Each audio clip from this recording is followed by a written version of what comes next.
in this show. Very true. Oh my god, the little brother, like, mumbles Magoo over here, just like constantly whispering through all of his lines and just like, you need to talk to your girl. I'm just talking about your feelings, brother. Let's go play Call of Duty. But yeah, so Katie and Drew immediately start like flirting it up in the gym, and then like, I think that theme song happens, and who gives a shit? Like, I'm fine on the new theme song, as I've said in previous episodes. Yeah, just, I don't know, clash people together in a bunch of fucking heterosexual nonsense. Just, keep it going. Yeah. So Alli and Dave are a thing that we are supposed to give a shit about. Yeah, seriously, man. I don't care. We've got a girl's life on the line and a violent young man who's going down a dangerous path, and I'm supposed to care that, like, you don't want to keep your boyfriend secret from your parents anymore. It's honestly super disappointing because Alli has always been like the best character. Yeah. Even when she's not like doing the best things, it's always been great to watch. Like, yeah, let's watch her get addicted to Adderall or something. Like, that's something she would do now. Like, she's no longer Miss Bad Girl trying to be popular. She is trying really hard to impress her parents. So Adderall addiction would be like the natural next step. Come on, I just wrote like 4 episodes. We could get a 4-episode arc out of that one. Yeah, because everyone on Degrassi gets addicted for only like 1 or 2 arcs. Yeah. It'd be great. It's quick, easy. And out also, of the way. Dave sucks. Yeah. Dave sucks. I mean, Dave is fine. He wasn't offensive in this episode. He was just boring. Yeah, Dave is like, I get along with adults. Adults love me. Great, congrats. The teachers don't hate you. I'm supposed to like you because of that. Also, the one adult we see is the science teacher, which is his best friend's uncle. Oh. Like, good for you. You don't even get points for that. that doesn't count. I'm great with adults that are also basically my friends. Whatever. But yeah, okay, anyway, so Alli are just like, I want to spend time with you way more. I'm tired of sneaking around. You should meet my parents. Oh wait, I immediately regret this decision. Yeah, and it's like, there's all these like steps that we have to take. But anyway, the important thing, we switch back to the B plot, which I think is the most... A woman's life on the line, and they put it in a B plot. Yeah. We did this before too, like when Mr. Simpson got cancer, that was always a B plot. Oh my god. That was always a B plot. They just, even with good thing that Mr. Simpson at that point after invented the cure for cancer, and it like stopped being a thing after that. Yeah. Like, Degrassi just glosses over something like really important, like big moments. Yeah. I don't know. But like, yeah, Fiona and Holly J are getting ready for prom. Like they're trying out a bunch of prom dresses that Fiona inexplicably just has in her house. Yeah. And as I said before, anime, kind of weirdly that she's obsessed, and we get a lot of exposition very quickly about dialysis and adoption, and that she descended from a gold digger because apparently that's what her mom is, and her friend is just like, chill, I'm gonna buy your kidney for you. Yeah, and it's like, I'll just spend $20,000. Like, yeah. And also, like, something that's really crazy, Fiona's like, I'll just call my lawyer right now. Oh, wait. Buying a kidney for $20,000 is illegal? Like, you didn't know that? Holly J, you're like the valedictorian. This didn't occur to you that buying organs for $20,000 isn't suspect? For any amount, really, when you come down to it. Like, when you had a phone call at the end of the last episode where she's like, oh, I'm a match, but I need $20,000, and you were like, all right, do what you gotta do. You didn't understand that you were being extorted? Yeah. These girls are too smart to realize what blackmail is. But again, the episode doesn't treat it like it's blackmail. No, it treats it like... You understand, I'm a struggling single mom. Yeah. And, see, I don't know that I see it as blackmail. Like, the mom has a really good point. Like, I want to do everything for my daughter and all that, but now I have 2, like, other children, which I'm just going to, like, place in the background because thank God we didn't have any lines from any fucking child actors, I know, we don't right? have another Isabella situation. Oh, my God, Isabella. Like, if a child's below 12 years old, like, you just keep them into a closet until they turn 12, and then they can start acting. Because Kelsey, before is that... what happened to you? This is about Degrassi. Okay, Holland, right, okay? Right.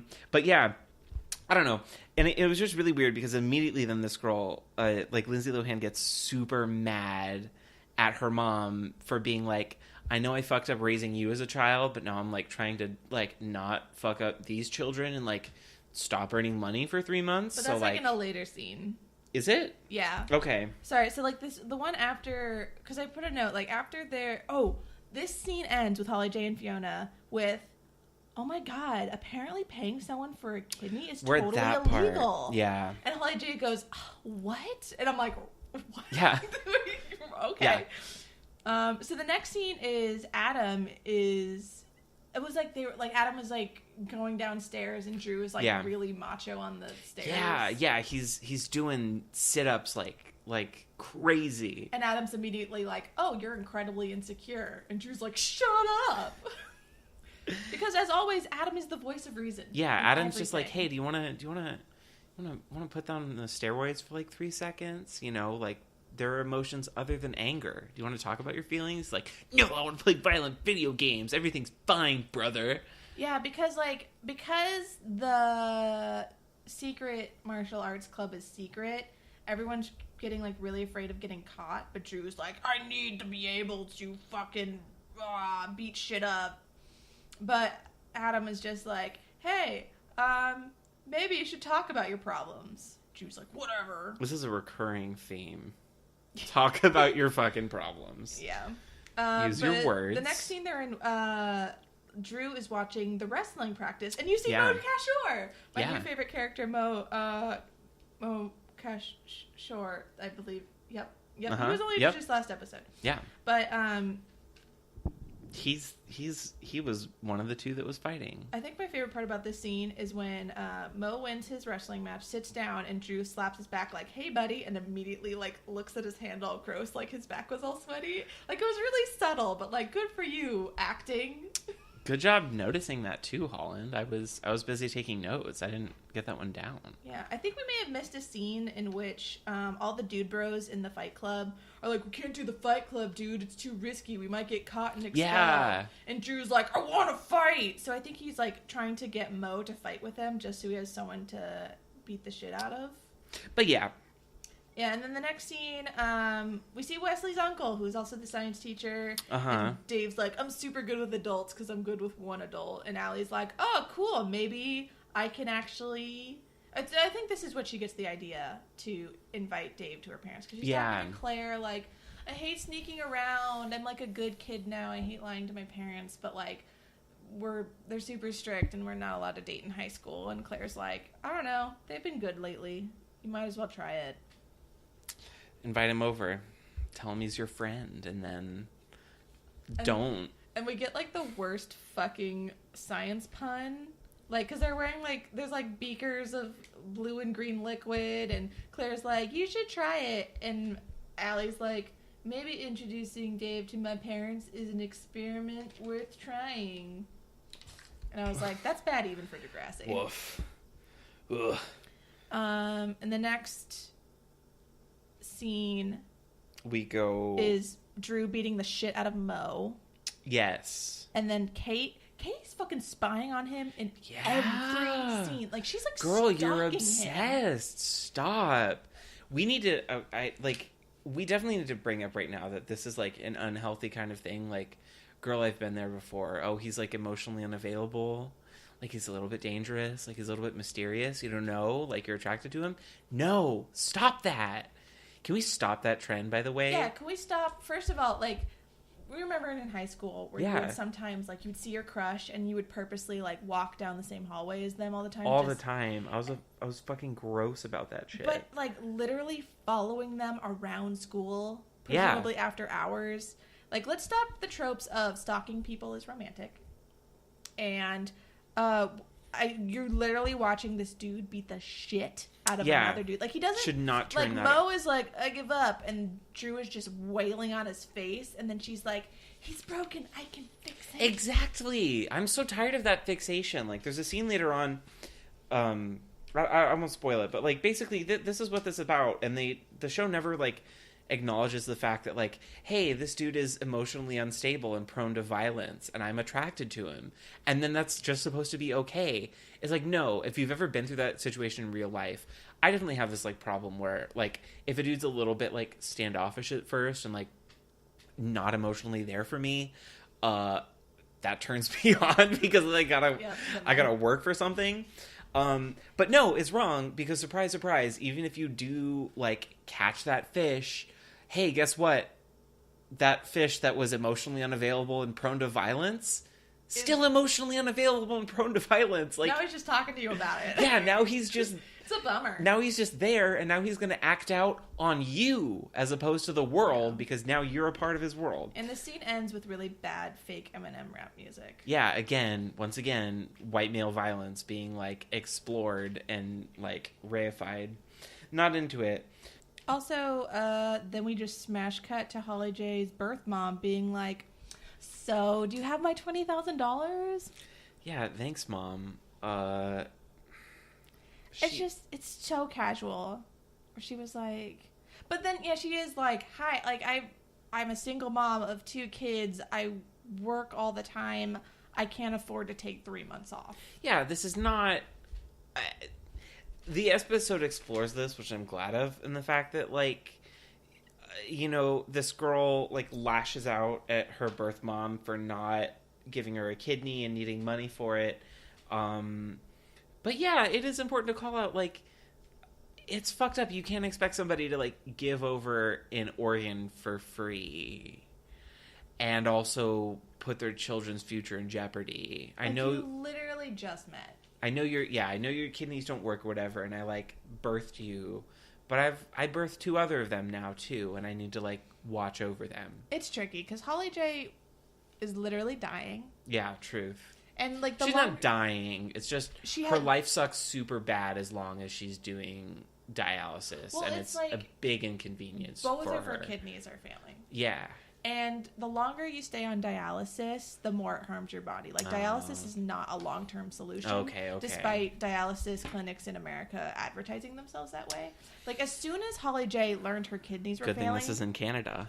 True. Oh, my God. As soon as Holly J learned her kidneys were failing, like, maybe it wasn't bad enough to immediately put her on a transplant list, but they wasted so much time not putting her on a transplant list that now that she needs one, like... who knows how long it's going to take. And, like, and those wait lines, right? Socialized medicine, single payer. I know. You can't just go to the Canadian organ store, I think. # maybe it's different. But, yeah. I don't know. There's good points on both sides. Because Holly J's freaking out. Because, like, she's dying and she needs a transplant. And right when she finds out she needs a transplant, she finds out she's adopted. So she's spiraling a bit. This is clearly not how she wanted to meet her birth mom that she didn't know about. But the next scene begins continuing literally where we left off with the bad fake Eminem playing. Yeah. And this is this girl, newspaper girl, as I'm going to dub her for this episode. Just I like to give, like, fun nicknames. You always do, Kelsey. Yeah, this is a trend. Everybody knows about this at this point. And they're kind of talking, and she wants to write an article about male violence, which valid on the nose, by the way. Especially with Degrassi's history. And yeah, absolutely. Degrassi has a long history of violence. I know that much about the show. I know a lot of things about the show, but that one in particular, I know. If you had to generalize for someone who needs an overview, shit happens at Degrassi. Yeah. And a lot of the times, it's white male violence. Drugs, pregnancy, violence. Is there anything else going on in the show? But basically, she wants to write an article about it. And he's like, yeah, sure, don't use my fucking name, though. This is, like, a secret fighting thing that we're doing. But you're hot and you have pretty eyes and curly hair. Yeah, so let me tell you literally everything. Yeah, so let me tell you everything anyway, even though this is supposed to be a secret. I noticed this, but basically, as soon as a pretty girl is involved, Drew will do whatever you want. Oh, wow, a violent man thinking with his dick. What else is new? Got him. And then Alli and fucking yeah, Dave. And then we go back to the... God. Can we move this down to, like, the D plot? Because I don't give a shit. I don't care. Like... She's like, do you want to meet my parents? And he's like, cool, parents love me. And she's like, cool, I'll quiz you later. And he's like, what? And then, boom, smash cut to another scene that is like... I wrote 4 words for that scene. Invites guy to parents. Back to the action. Also, so we get to a science class with Drew and all of the dude bros. There's literally like 9 desks. They're like loud whispering about how the newspaper girl ruined everything. Why would you do that? Okay. She's right